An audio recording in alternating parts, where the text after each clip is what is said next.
Welcome to Spiritual Psychology. My name's Renee LaValle McKenna. I'm a therapist and shamanic healer. And today I want to talk about inner child work. And the concept of the inner child or the child within is that all of the emotional experiences that we have are stored in our body-mind-spirit complex. That as we grow and develop, we include all of the experiences that we've had, and that our life experiences inform and transform us as we move along. And it's my experience that very early in development, we start to build this kind of internal relationship with ourselves. As we develop external relationships with other people, there's an internal relationship or narrative or a series of them in how to manage these external relationships with people, places, and things. And that's a natural, healthy part of how we learn and adapt and survive. And it really starts as early as infancy. We're in a continual feedback loop. So, for example, an infant cries when she's hungry, and if the caregiver feeds the baby, then that's a closed feedback loop. Oh, if I cry, I get my needs met. Baby's communicating something, and that communication is received and responded to. Baby feels heard, loved, cared for. If the infant cries and no one comes, that's a different experience. If I cry, I don't get my needs met. I might cry louder, or maybe I'll shut down. Now, there's tremendous subtlety in these feedback loops, but very early in life, particularly the first 5 to 7 years, there's kind of a template that gets set. It can have tremendous impact and effect on how we move through the world and interact with other people.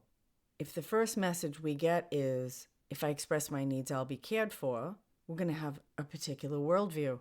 If the first message that we get is, if I express my needs, they won't be met, that's a different experience. And child development, personal development, is kind of like a stacking, building, constructive process. This is an oversimplification, but if you take these two very different ways of experiencing relationship, the experience that I will get my needs met or the experience that I won't get my needs met, then what gets stacked on top of that is very different. And it's unique to each individual. Anybody who has more than one kid or interacts with multiple children for sure knows that each child, you can treat them all the same and you'll get a different response from each one. It's part of the amazing complexity of life and also the tremendous input that we have into our own experience. So certainly in infancy and very early childhood, there's kind of worldview or belief structures that are completely unconscious because we don't have words. They live in our body. That doesn't mean we can't address them or change them or work with them. It's just a little bit different work. Part of the reason that I do spiritual psychology work rather than talk therapy, because you can access all aspects of a person. It's my therapeutic experience that the in vitro, the fetal experience, and the birth experience can also be really profound and formative. And using hypnotherapy, shamanism, and some guided meditation techniques, you can absolutely heal and repattern those, which is work that a lot of Western psychology doesn't have access to. So as the child grows, of course, they're continually having experiences. Life is a continual feedback loop. But starting almost immediately, we have a lens that we experience the world through. And that lens is constantly being modified or solidified. So again, you have these two experiences, expecting to get my needs met, expecting to not get my needs met, and this constant influence from caregivers. Now, the feedback loop can be easy if there's a lot of correlation between the expectations of the caregivers or the parents and the activity or the behavior or the personality type of the child. And the child often will modify themselves so that they're pleasing mom and dad, so that they're getting the approval and love and care that's actually a survival need for them. Because if you get abandoned under the age of 5, it's likely that you'll die. At least that's the survival programming we have. And that's what fear of abandonment is about. Because small children aren't able to care for themselves, and they know that. So they have to kind of orient themselves with their caregivers just to be able to survive. And of course, optimally, you want to feel safe and secure, loved, important, to have your physical, mental, emotional, and spiritual, social needs met. Parents and caregivers have tremendous influence over all those things in a child. And even in the best situations, we can't please everybody all the time.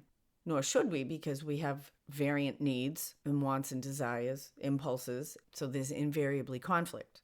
And how we manage that conflict internally develops our own internal emotional and social environment, the internal narratives that we have about ourselves. I was listening to an interview with Oprah Winfrey and Tina Turner the other day on Oprah Super Soul Sunday. And Tina Turner had this incredible life-spanning, successful career. She had a lot of hardship in her life. She was in a horribly abusive relationship with Ike Turner. There was an old movie made about that. What's Love Got to Do with It? She actually had a deep Buddhist practice of chanting, Nam Myoho Renge Kyo. She didn't talk about that in the interview, but I happen to know that was a practice that centered, grounded, and really redirected her life. But she was talking about her internal experience and how she always believed in herself, that there was something inside of her that said, you can do this. Like Oprah, she grew up in poverty in the South. She grew up in Nutbush, Tennessee, in a one-room schoolhouse. Tina didn't talk about how she developed that internal positive belief in herself, but that is actually what inner child work is about. Because many of the people that come into my office have an internal narrative that tells them that they're unworthy, they're not good enough, and it looks only at what's wrong with them. And the good news of spiritual psychology is that that can be repatterned and reprogrammed. A lot of successful people will tell you to focus on what you're good at rather than what your deficits and difficulties are. And although intellectually we might know and even intend to focus on what we're good at, if it seems impossible to do, then there's probably an emotional, spiritual component, some core belief that needs to be reprogrammed. Because the intellect and the emotions are actually different systems. And we often need to heal or restructure both our intellect and our emotional system in order to create lasting positive change. And inner child work is a profound way to do that. I was working with a client this week who's in business partnership with his brother. And they have a good business relationship, but there's a lot of complexity, as you can imagine. And my client is always seeking his brother's approval. And if his brother has difficult feelings, he gets this deep insecurity that the partnership's going to dissolve. And it really causes some problems in their business relationship. And even though they've talked about it, and intellectually he knows his brother's not going to leave the business if he gets pissed at him, emotionally he still has this deep insecurity. So we didn't have to go far. I asked him, how old is that part of yourself that's afraid your brother's going to leave? 5 years old. Very, very powerful age, 5. If you imagine that part of yourself, I said to him, where is that part of yourself if he's in a setting? He's in his room and he's afraid and he's sitting by himself.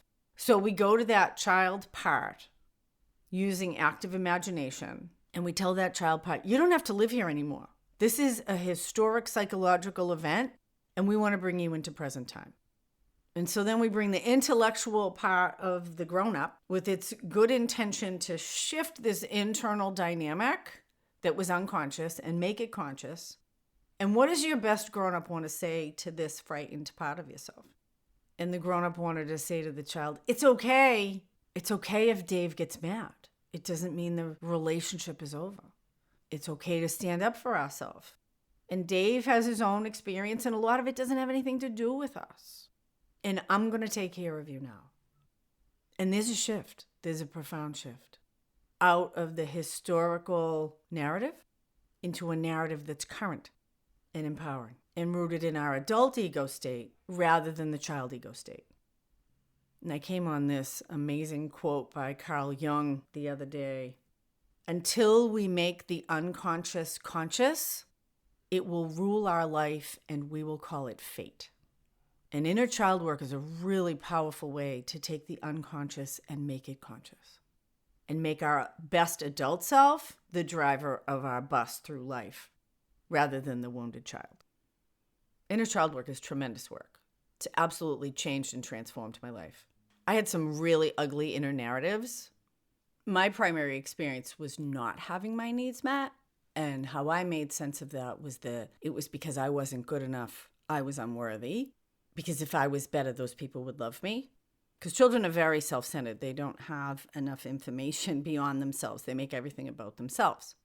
and how children experience difficult interactions with their siblings or family members, caregivers at school, being bullied, or being given a lot of power, being adored and given everything they want. So many different experiences we can have as people, from the extremes of sexual, emotional, and physical abuse or extreme neglect to having all of our needs cared for and being completely pampered and kept comfortable all the time.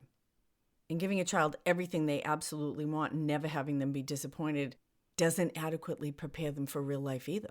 So I think inner child work can benefit everyone because it allows us direct access to our own internal system.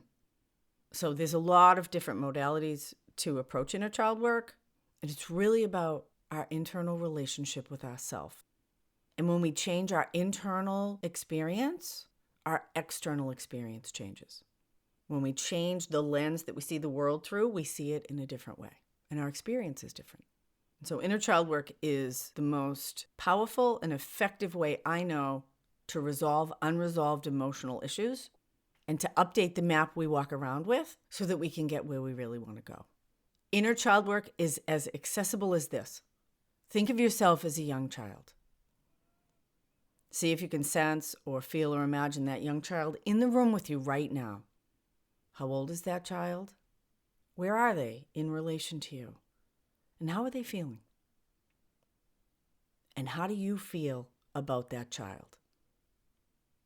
And how do they feel about you?